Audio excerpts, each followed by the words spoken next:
This teacher is having her students do 3D CAD modeling through their own web browsers at home. Hear her experience next on the K-12 Engineering Education Podcast.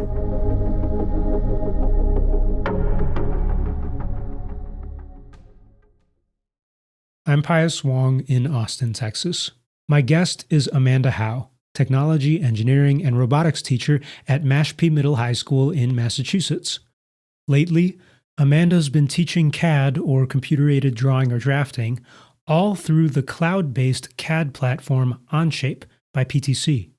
I spoke to Amanda about this newer pandemic CAD experience, but also about how she got into engineering education in the first place. The more that I learned about you, kind of the more honored I guess I am to have you in, because I learned that you were Teacher of the Year recently in STEM. Is that right? Yes, I was. So 2 years ago, I was awarded the Massachusetts STEM Teacher of the Year award. And though I appreciate your positive, accolades towards me, I'm just like everyone else. And I was thrilled to win the award. It was very affirming for what I do in my class, especially because I'm not your ordinary teacher. I didn't come into education through right after college. I was a career changer. And so, a lot of times you question your methods and what you're doing on a daily basis. And to win that award validated that I must be doing something occasionally right with my students here in Mashpee.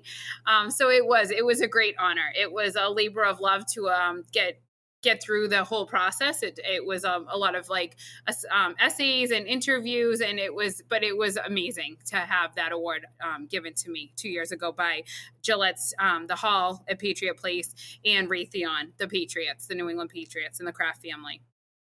That's awesome. And so I know I'm 2 years too late, but congratulations.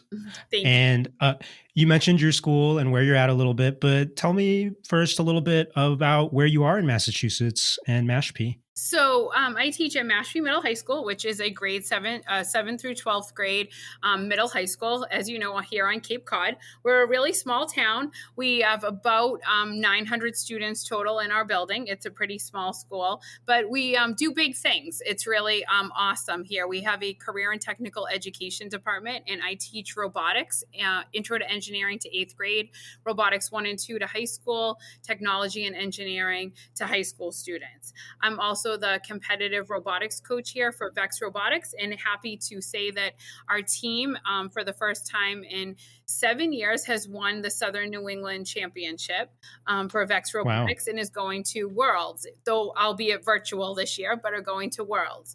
So a little bit about me. I do teach technology and engineering. I'm not an engineer by trade.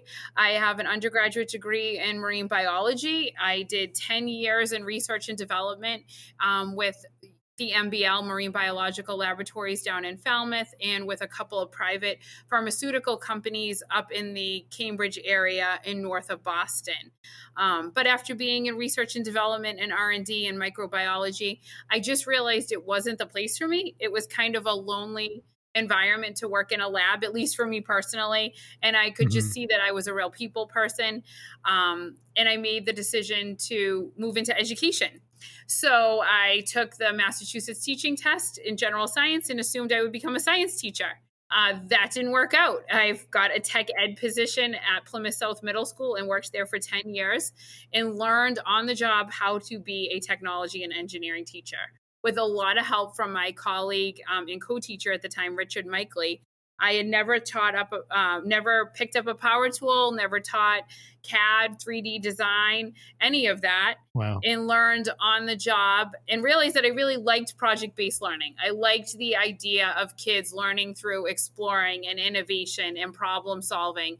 And even though I wasn't an engineer by trade, I guess I embraced the idea that engineering is truly problem solving, and that anybody can problem solve. Anyone can figure out, have a problem, come up with a solution, go through the iterative design process, and use and learn the tools and software. So therefore, for me, I'm not your typical lecture teacher. I'm much more of a facilitator. I am much more of a learn alongside the kids. If the kids bring in something they want to try, I'm always up for it.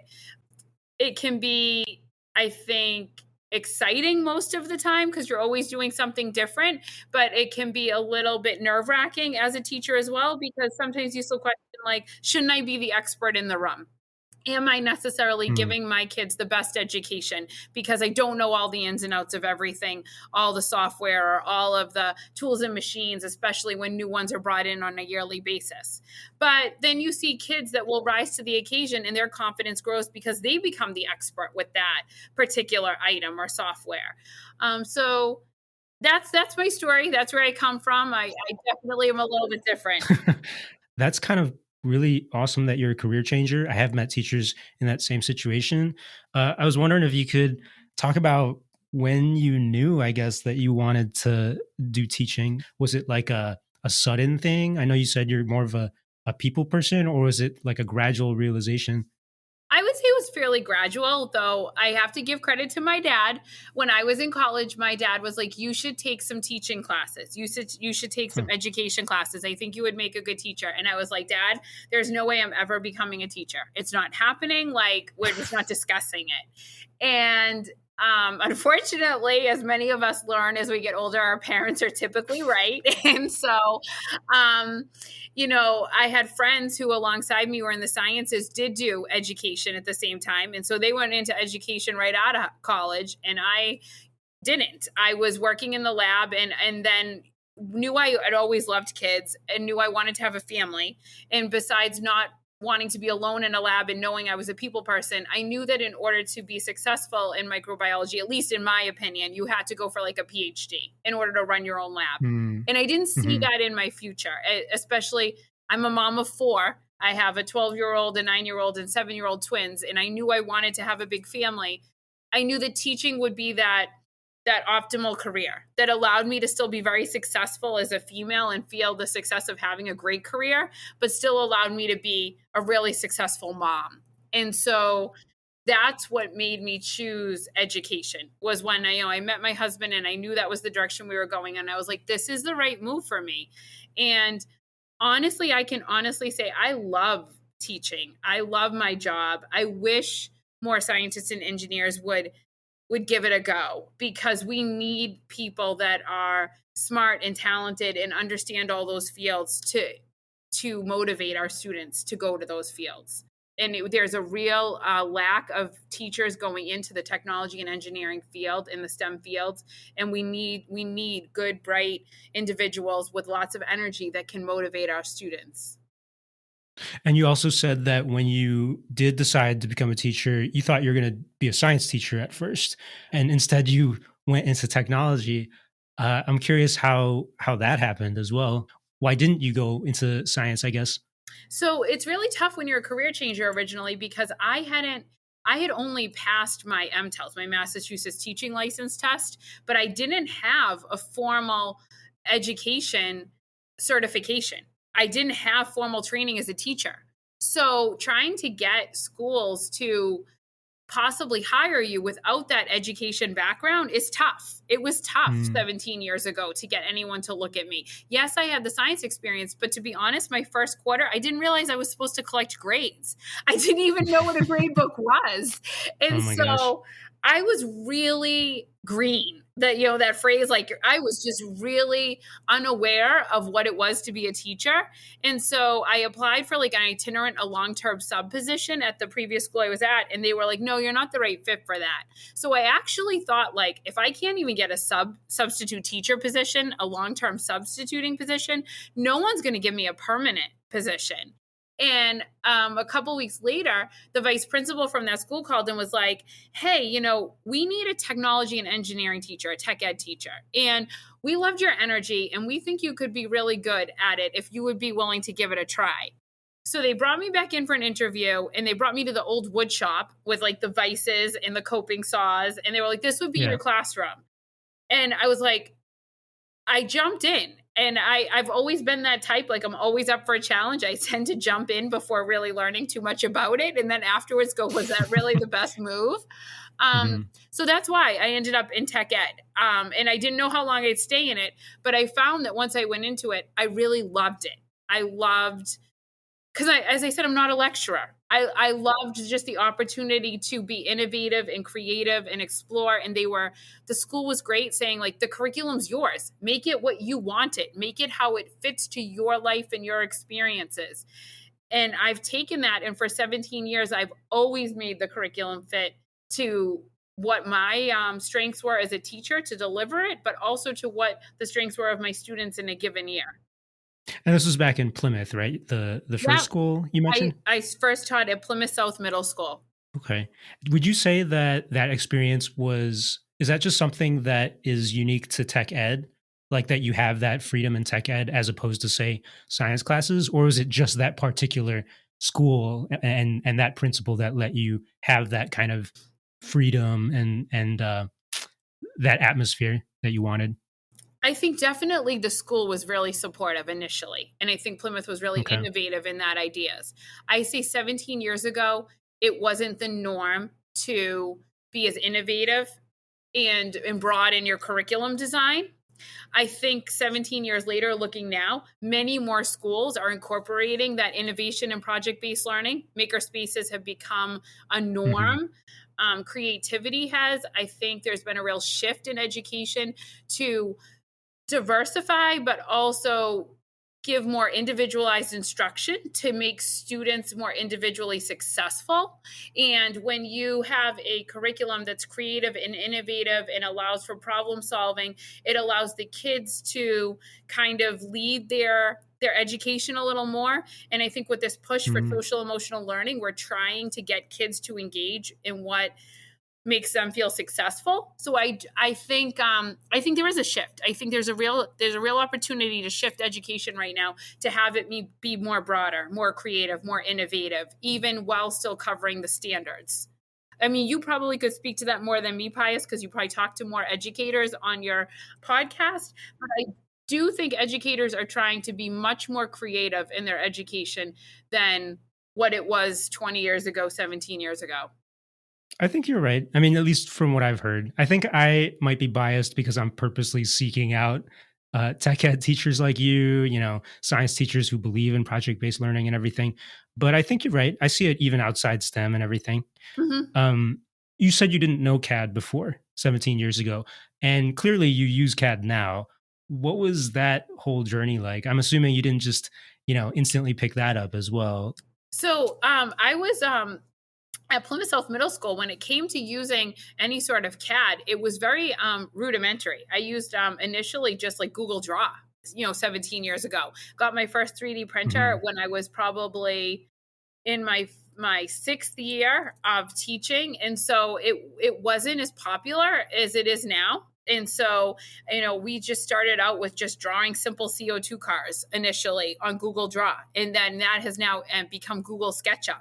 And so it's a little more robust. Google SketchUp is a cloud based 3D designing and CAD software. So that's where I started out. It was all self taught, watching tutorials, trial and error, figuring it all out.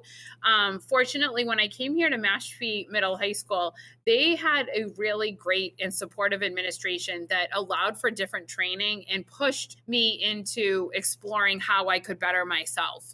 They sent me to actually PTC down in Natick in Massachusetts, in the Needham Natick area.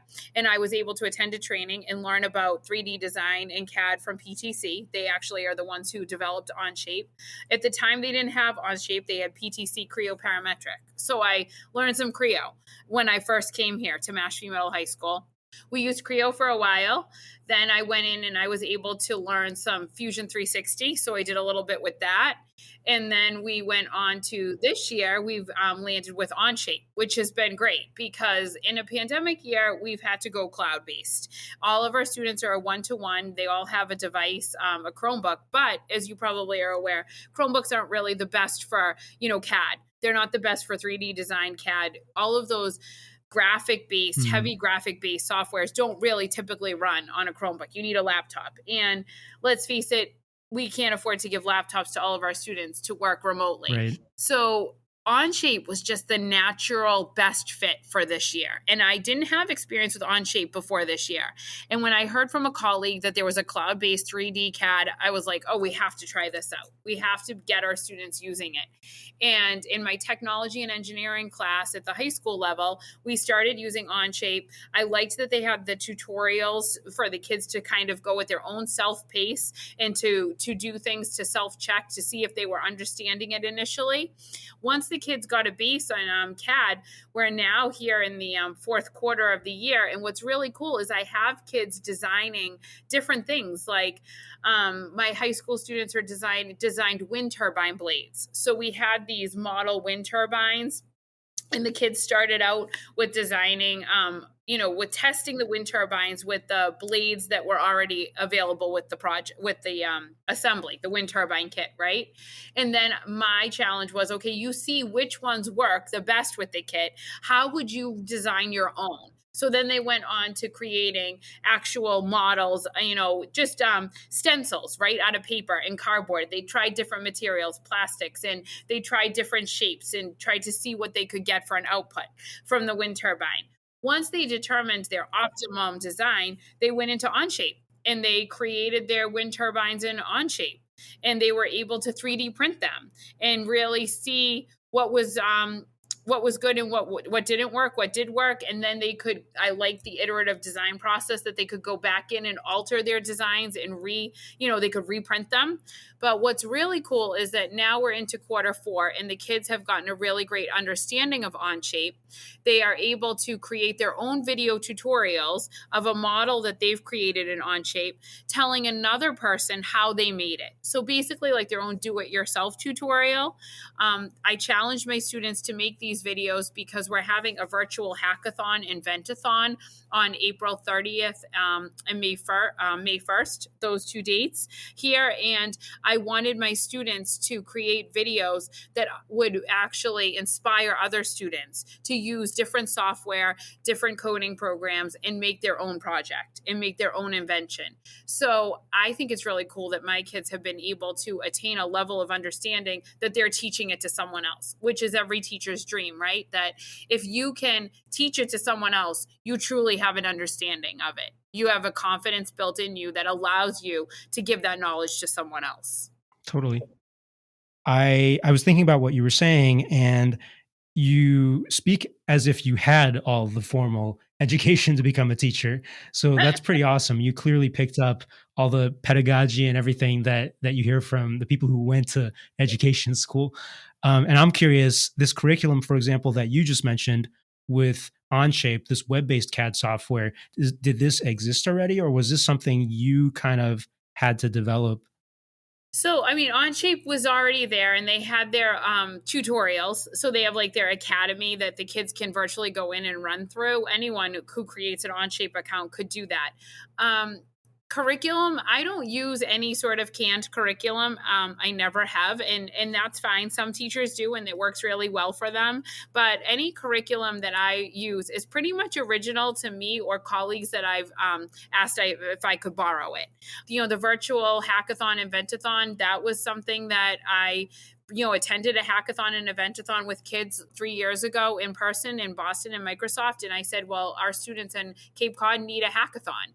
So last year we did one, and we collaborated with the Mashpee Wampanoag tribe and had it at their tribal center, invited kids from 5 other high schools, local high schools, to participate.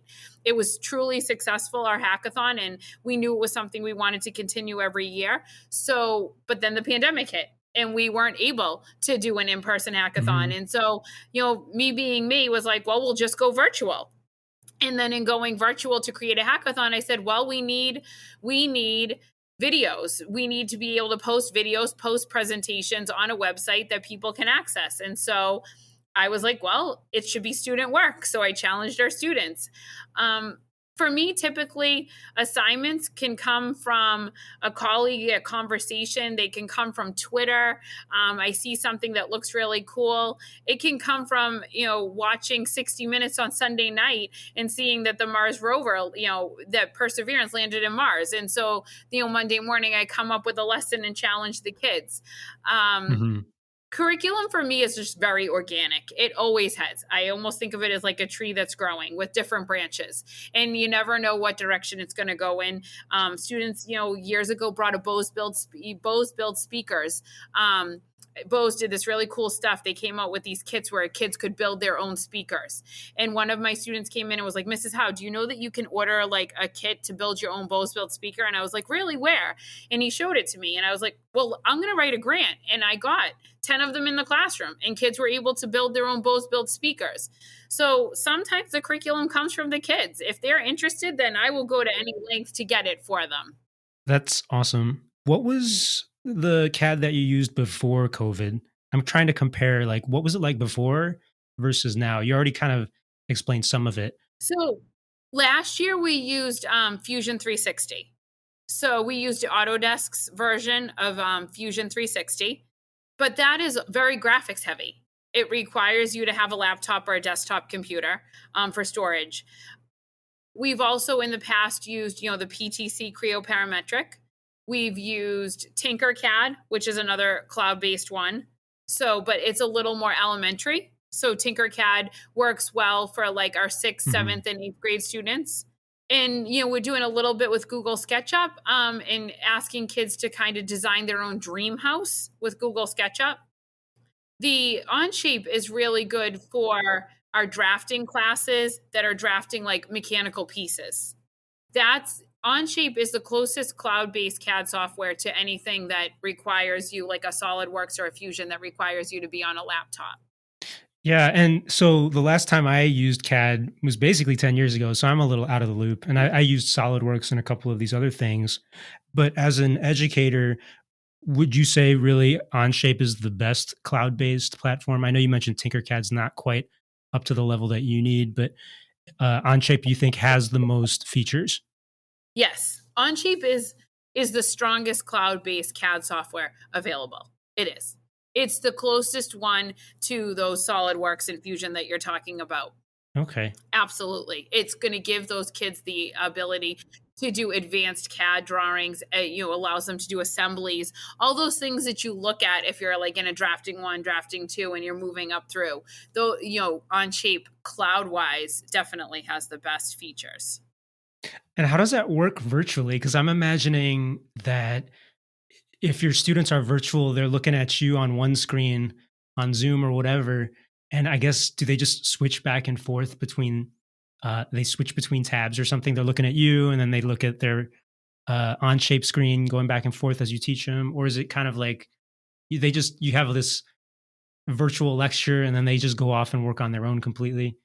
So what's really great is with screen sharing. So we use Zoom here in our school system. And so you can log into OnShape, share your screen, and you can model while you're on. Like, I have a clear touch in my classroom. So I've been teaching under a blended learning model, where I would have like maybe 6 kids at home on Zoom and 6 kids sitting in front of me in the classroom. So if you have a big clear touch, which I have in my classroom, the kids in class are able, like in school, to see what I'm doing on the screen while I'm screen sharing through Zoom to my kids at home. So they're seeing the same thing as I'm doing it, right? And then what happens is, once I've given the introduction, shown what we're going to do for the day, then kids can individually log into OnShape, do their own model, and then share it back. But what's nice is you can give kids screen sharing ability. So as kids struggle, or they have a question, or they need to troubleshoot something, I'll say to them, "Well, here, Johnny, I'm going to give you co-hosting ability. You share your screen, and then as they're drawing on their screen, I'm seeing it. And then I can say to them, no, click that extrusion instead, or change this dimension, or grab that shape. This is what you need to do to alter it in live time." It's the closest we can get to that in-person opportunity where a kid is sitting at their desk and you go over and help, troubleshoot a model. There can be a little bit, networking lag time issues, but, there's other ways to do it too. Sometimes the kids will like send you a screencastify video of what they're doing, or they'll send you a screenshot. They'll email me a screenshot and say, "This is what I came up with. It doesn't really work." And then I can email them back. They are able to also, another great thing in OnShape is you can share your files. files. So there's a collaboration component, right? Like if they share their file with me, I can make changes in their file, send it back to them. They can share it with me, and I can export it as an STL so that even when they're home, they're able to send me their design and I can still 3D Hmm. print it in school. So that's kind of how we get the back and forth with the learning on OnShape in this pandemic-based virtual learning environment. Okay. Yeah, it sounds a lot like when people are programming virtually, when they share screens and all that. So that's cool. It makes me also wonder what kind of community there is with Onshape. I know you said there's tutorials that people can just look up and learn Onshape with. So would you say there is a big community where students could just learn on their own if they needed to? Yes, OnShape they have definitely provided, yes, a community and a virtual academy for kids to learn on their own. Absolutely. I know that even you can find videos on YouTube for kids to follow. So there's definitely that opportunity um, for self-paced advanced learning too, right? For kids who really gravitate to it and want to take it and run with it, there's that opportunity as well. So I want to also ask about cost because clearly that's a big deal. Do you need a lot of support infrastructure, like your IT people? Do they have to be really involved in setting up Onshape as opposed to, say, Fusion 360 or SolidWorks? Is it costly to get a license, that kind of thing? Can you talk about all of that overhead? I honestly can't talk about that overhead. I don't have a ton of experience with it when it comes to the overhead because, fortunately, a lot of these CAD software programming companies offer educator licenses. So, or education licenses. So, if kids are learning and they're in the high school, like they can actually get a free license for their duration of their high school years, and teachers can as well. Hmm. So, and with the pandemic, a lot of software companies have opened it up to make it free and available for teachers. So, we've been really fortunate to apply for grants or to apply for the educator licenses where we've been able to utilize it without spending a lot of money. Okay. And I'm trying to get a sense of how easy it is to get set up. It sounded like you just need a browser. That's it. Like it works on Yeah. any browser. Don't have to install anything. Your students can install it. It's very easy for teachers to start with Onshape or any of these cloud-based softwares, whether it be like your Tinkercad or Onshape or Google SketchUp. I mean, it's simply you go in, you create your account. You can create a classroom if you want, so that like your class lists, and then a lot of it links to Google Classroom. So you just can put the link into your Google Classroom. The kids click on it. If they have a Google username and account, they sign in, create their username account. It downloads, they're good to go. The companies have done a really great job of streamlining it for education purposes, and it's not a heavy lift for a teacher to start using Onshape or another cloud-based CAD software. Hmm. Is there anything you would recommend that other teachers would have to watch out for or just be aware of that's unique to using a cloud-based CAD software as opposed to the traditional ones? The only hiccup we came across, only so far hiccup we came across, was that a student on a Chromebook cannot make an STL file. So they can't like save it as an STL, which would be an STL file is a file you use to actually 3D print. It's actually the one that you use to create your model. Yeah. So they can't go in, file, save it as an STL. They need to go in, share their file with their teacher, who then goes in, opens it up. It's really easy. You log into your Onshape and you see that a file's been shared with you, and then you export it as an STL. It's like one extra step that takes like 30 seconds. And it was initially like, why can't we get this to work when they were on a Chromebook? And then we just realized, oh, that's just one little minor hiccup that Chromebooks don't allow you to interface with creating the STL. But other than that, no, I really don't see any big issues with it. Sure. And that sounds like a very specific issue anyways, and so that's cool to hear that for the most part it's pretty smooth.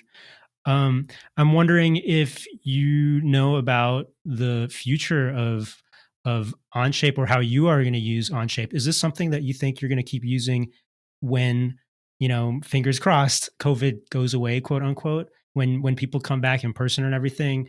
Is this something you're going to use alongside the traditional CAD programs? Absolutely. So I think that OnShape will definitely have its place, right? It definitely breaks down that barrier of it allows everybody access. So if you teach in a school district where you're a one-to-one device district and every kid has a Chromebook, everyone has access to a Chromebook, and you're sitting in front of 20 kids in your classroom, you may not have 20 laptops to give them or 20 desktop computers, depending on what classroom you're in, but they all have 20 Chromebooks. So you can definitely introduce CAD through OnShape to every student. It breaks down those barriers for those underrepresented populations that don't have the money or don't have access to, a couple $1,000 laptop that you might need.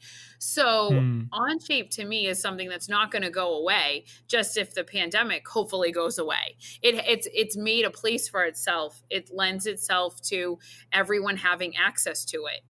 So I definitely see it staying around. I definitely see myself using it in the classroom to get everybody on the same page initially. And then, with whether if you go to a drafting 2 class or a drafting 3 class, maybe you do go to some of the the SolidWorks or the Fusion 360. But I also think that kids who learned on OnShape as a freshman maybe this year and have understood it, kids stick with what they're comfortable with, right? And what they know. And Right. so even though Fusion 360 or SolidWorks or something else might be offered to them, initially that might be too big of a leap for some kids. And if kids have found success with OnShape, why would I personally, I guess, why would you change it if they're leery of the change, right? Like if they're successful and they're doing well with it, let them continue. As long as they're, achieving, there's no reason to get rid of it. Yeah, something that a couple engineers told me a long time ago when I was learning CAD and various products was that I guess once you've learned one software, and you can tell me if you agree with this or not, they told me once you learn one piece of CAD software, learning the next one is much easier. And so I guess if they've learned on Onshape and they had to learn, some other AutoCAD thing or SolidWorks, would you say they could jump into it? That they're similar enough that they could just, make that leap to the next software? Absolutely. There's definitely similarities, right? Like once you know that once you have a flat object and you know that you have to extrude it, right? Or you know that you have to like use any of the different tools, whether it's chamfer, there's vocabulary, there's tools that are universal, right? You understand what the different tools do. And so it's just an adjustment onto how maybe it's implemented a little bit differently on each software. But yes, I would say there are a lot of Okay. CAD is very similar, very general, and there is a lot of crossover. Yes. That was tech ed teacher Amanda Hough. She said she was very open to exchanging ideas about STEM education with listeners and other educators. Find links to her very active Twitter profile and to her email in this episode's show notes. The K-12 Engineering Education Podcast is sponsored by my creative studio, Pios Labs in Austin, Texas, where I consult on engineering and education, making podcasts, programming educational technology, training professionals, and more. Follow Pios Labs on the internet to learn more. That's Pios Labs. This podcast is possible thanks to lovely people donating to the show on Patreon each month. Help me continue this podcast. Donate to the show at patreon.com/PIOSLABS. Visit the podcast website for show notes, links, transcripts, and more. Go online to k12engineering.net. That's K12 engineering.net. Thanks, listener, and until next time.